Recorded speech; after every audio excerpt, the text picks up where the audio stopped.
Majelis Permusyawaratan Rakyat hampir mandul, termasuk Dewan Perwakilan Rakyat yang mandul dan dimandulkan. Mereka tadinya kere, nggak punya apa-apa. Setelah mereka pegang jabatan sebagai parlemen, mereka gagah perkasa dengan jas dan pakaian yang mewah, mobil mewah. Karena apa? Setorannya sudah, pengeluarannya sudah balik semua. Apa yang dibuat kepada negara ini? Nol besar. Kalau kita bicara toleransi, saya paling maaf ya, paling jijik bicara toleransi. Toleransi apa? Tanah, bumi, hasil alam habis masih mau bicara toleransi. Toleransi apa yang dituntut lagi sekarang? Toleransi apa? Apakah pribumi harus habis, dihanguskan? Tolong jangan berpikir kalau kita berjuang, umat Islam bersuara keras, ini adalah umat Islam selalu tidak bisa tenang. Tidak, karena umat Islam memang selalu ada di garda terdepan. Mari non-Islam yang akan berjuang bersama-sama, buktikan akan bersama dengan kita semuanya, berjuang demi menyelamatkan negara dan bangsa. Ini bukan main-main, ya. PPKM diadakan, berkepanjangan, diperpanjang, tapi tenaga kerja asing dibiarkan masuk. Kenapa sih kok cuman LBP aja nggak ada yang berani? Apa sih kelebihannya LBP? LBP nggak ada apa-apanya, kosong di mata saya kok. Maaf ini ya, bukan saya arogan atau saya mau ini, tidak. Saya tidak peduli lagi kok. Apa sekarang? Seorang menteri bisa menguasai seluruh tugas dan jabatan, berarti kabinet yang lain mandul. Memang sengaja dipasang orang-orang mandul semuanya. Contoh seperti Menteri Kesehatan Dr. Terawan. Kenapa begitu berbeda pendapat langsung disingkirkan? Dan kenapa penggantinya tidak lebih hebat dari Dr. Terawan? Karena Dr. Terawan adalah orang yang punya pengalaman dan pernah mengeluarkan satu metode stem cell yang pasiennya orang-orang kaya, orang-orang besar, orang-orang pejabat tinggi dengan biaya tinggi, berarti dia tidak mau resiko, tapi yang lainnya mengandung resiko. Ini semua hanya siasat. Di mana ada perampokan yang sebelum dilakukan sudah dibuat payung hukumnya. Ini negara mau dibawa kemana? Kadron, saya kadron terbesar di Indonesia. Ya, orang tua saya berjasa memberikan gedung proklamasi 56 untuk fakta proklamasi, bukan rampok. Jadi kita jangan mau terpengaruh.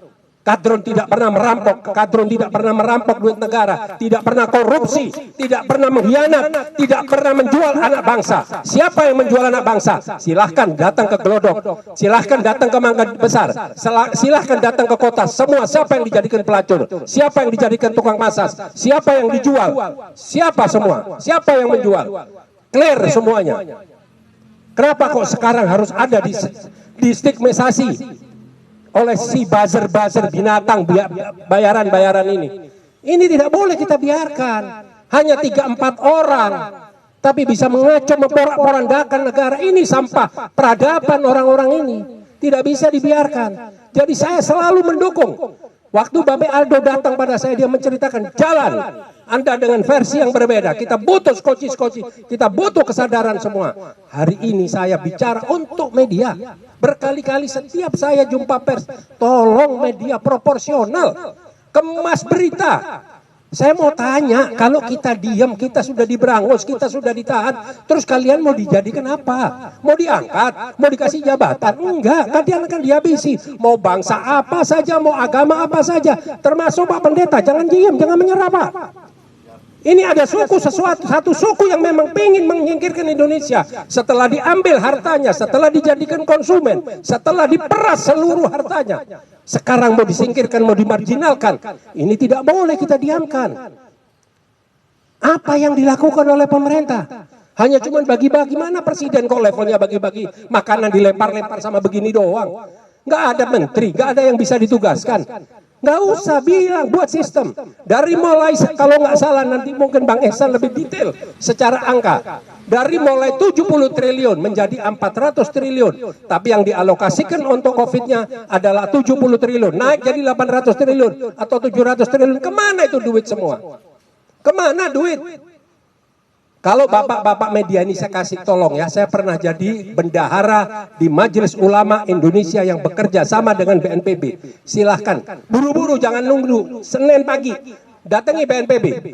Lihat di parkiran, nggak ada mobil yang ini, semua mobil mewah, semua supplier yang ada di sana. Jadi kita dijadikan objek. Setelah itu kita dijadikan objek penjualan PCR.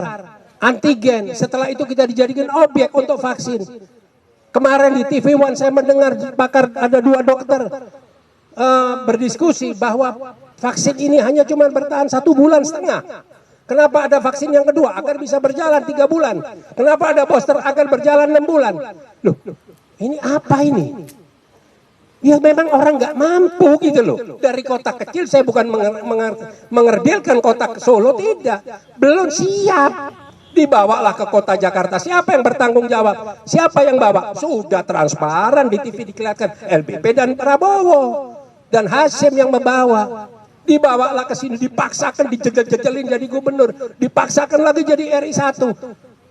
Didukung lagi dengan segala kecurangannya maju ke periode kedua. Sekarang mau diperpanjang karena kontraknya, dealnya belum selesai sama China komunis. Jadi mau diselesaikan sampai tuntas, diserahkan terimanya. Ngurusin vaksin nggak becus, ngurusin ekonomi nggak becus, infrastruktur berantakan, mau mindahin ibu kota. Kenapa nggak mindahin negara aja sekalian? Duit dari mana? Ilmu dari mana?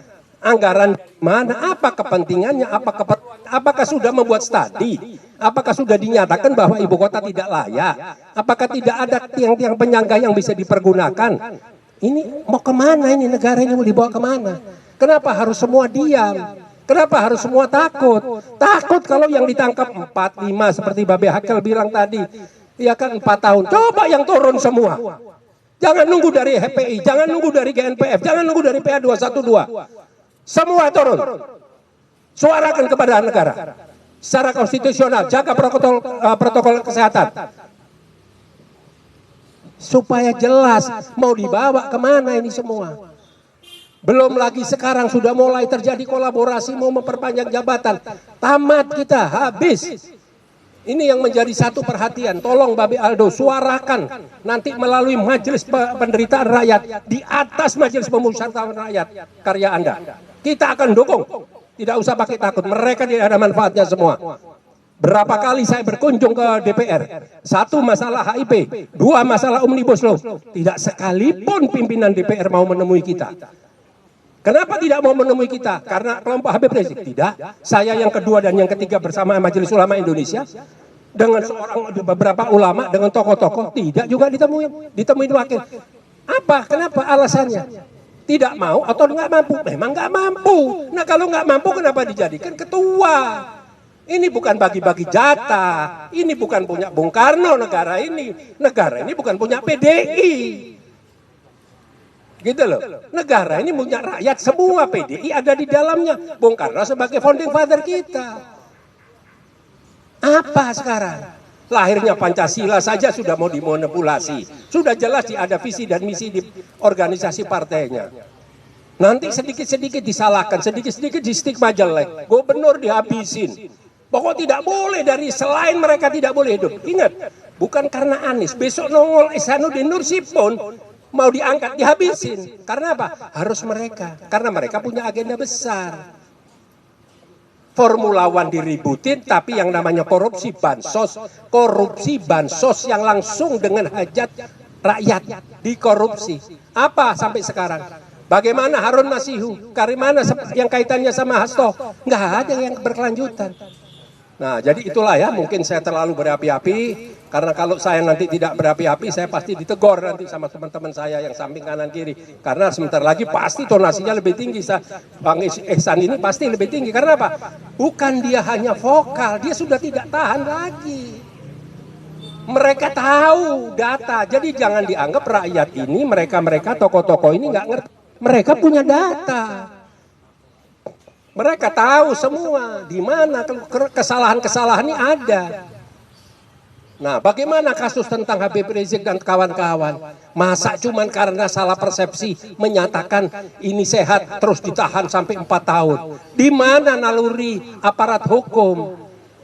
Kenapa Joko Chandra dari 10 tahun di drop jadi 4 tahun? Kenapa Pinangki juga demikian? Itu ya sama. Bagaimana dengan yang namanya Haji Munarman? Salah apa Haji Munarman? Haji Munarman itu adalah tim suksesnya Prabowo. Berarti Prabowo teroris dong berketemu dengan Munarman. Kenapa Prabowo bisa masuk kabinet sekarang? Kalau dibilang kita ini ada perbedaan begini, enggak. Prabowo itu yang kita angkat, yang kita dukung, kita junjung di atas kepala. Kita kumpulin duit dari rakyat, dari masyarakat berkarung-karung. Sembayang juga enggak kok. Adiknya misionaris. Enggak ada, kita bukan itu. Kita pingin adanya pergantian presiden karena kita menganggap presiden kurang layak untuk mensejahterakan rakyat, untuk berbuat pada negara. Tidak punya konsep, semuanya dadakan. Nah inilah yang harus kita tidak bisa tinggal diam.